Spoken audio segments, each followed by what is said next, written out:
ଏଠି ପାଗଳା ମାନ ଗଲେଣି କୁସଙ୍ଗରୁ କେତେକ ଜନ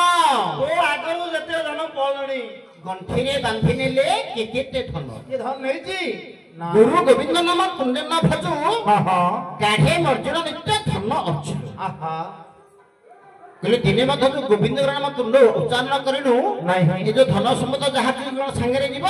କେହି ଯିବେ ନାହିଁ ଯିବେନି ଘର ବୋଲି ଅର୍ଜିଛୁ ଯେତେ ପଦାର୍ଥ ଖଟ ଛୁଟିଲେ ତତେ ବୋଲିବେ ଭୂତ ଘର ଘରଣୀ ଦେହ ଖେଳାଉଥିବ ସେନେ ଜ୍ଞାତି କୁଟୁମ୍ବ ଶୁଦ୍ଧି ହେବ ସତ କଥା ପାଗଳା ମନ ଆମୁ ତୁ ଏ କଥା କହିଲେ ସତ କଥା ଆଜ୍ଞା କାହିଁକି ବୋଲେ ସ୍ୱାମୀ ମରି ଯାଉଛି 5 ଦିନ 6 ଦିନ ପରେ ଆଜ୍ଞା ସିଏ ଆସିବନି ବାରି ପଡେ ଆଜ୍ଞା ବିଲୁଆଡି କୁକୁଟି ଏ ନଟାରେ ଖୋଳ ହବ ସ୍ତ୍ରୀ କହିଲି ଗଲ ତ ଗଲ କାହିଁକି ନଥିଲା ଡରଉଛ ବା ଗଲ ତ ଗଲ କାହିଁକି ଡରଉଛ କହିବ ଠିକ କଥା କହିବ ତମେ ଡରନ ସେ ଖଡ ଧଉ ଭଗଣା ମାରଦାରି କହିବ ଦେଖ ବିଚିତ୍ର କଥା ଘର ଥିଲା ଆଜ୍ଞା ମୋ ଭଇତା ସବୁ କହୁଥିଲା କିନ୍ତୁ ମରିଲା ପରେ ଭୂତ ହେଇଗଲା ଜାଣିଛୁ ଆମର ଯୋଗେନ୍ଦ୍ର ଦାଣ୍ଡ ଦ୍ୱାର ପ୍ରମାଣ ରହିଛି କଣ ବୋଲି ଇଏ କେତେ ଦିନ କାନ୍ଦେ ଭାଇ ମଲେ ଭକ୍ତି କାନ୍ଦେ ଦ୍ୱାଦଶ ଦିବସ ଭାଇ ଯଦି ମରିଯିବ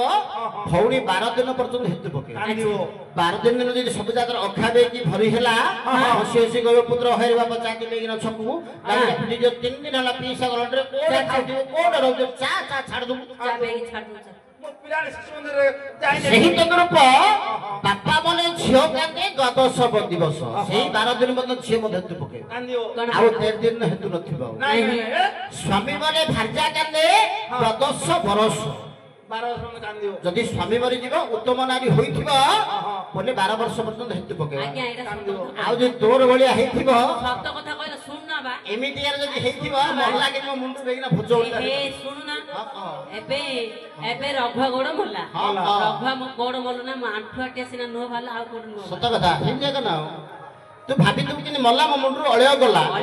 ଦେଇକିନା କିନ୍ତୁ ଭେନେଟି ପକେଇବି ହିଲ ଜୋତା ପିନ୍ଧି ଛତା ମୁଣ୍ଡି ବ୍ଲକକୁ ଧାଇ ଥିଲେ ରଘ ଥିଲେ ଆମ ତ ମାରତା ମାଡ ଖାଲି ରୋଜ ରୋଜ ବସ ଦେଇ ପଳଉ ମାରୁ ଥୁଲାରେ ଅର୍ଥରା କୋଟି ପଳଉ ବିଧା ବିଧା ମା ଦଉଥିଲା ହେଲେ ମା କିନ୍ତୁ ପୁଅ ମଲେ ମା କାନ୍ଦେ ରଜନୀ ଦିବସ କଣ ପାଇଁ ଯଦି ପୁଅ ମା ଥାଉ ଥାଉ ପୁଅ ଯଦି ମରିଯିବ ଶୋଇବା ସେଜରେ ମଧ୍ୟ ମା କାନ୍ଦୁଥିବ କଣ ପାଇଁ ଜାଣିଛ ନା ମା ଶୋଇବା ସେଜରେ ମଧ୍ୟ ମା କାନ୍ଦୁଥିବ ଯଦି ପଡିଶା ଘର ପୁଅ ତା ମାକୁ ଦେବାର ନଜର ପଡିଗଲା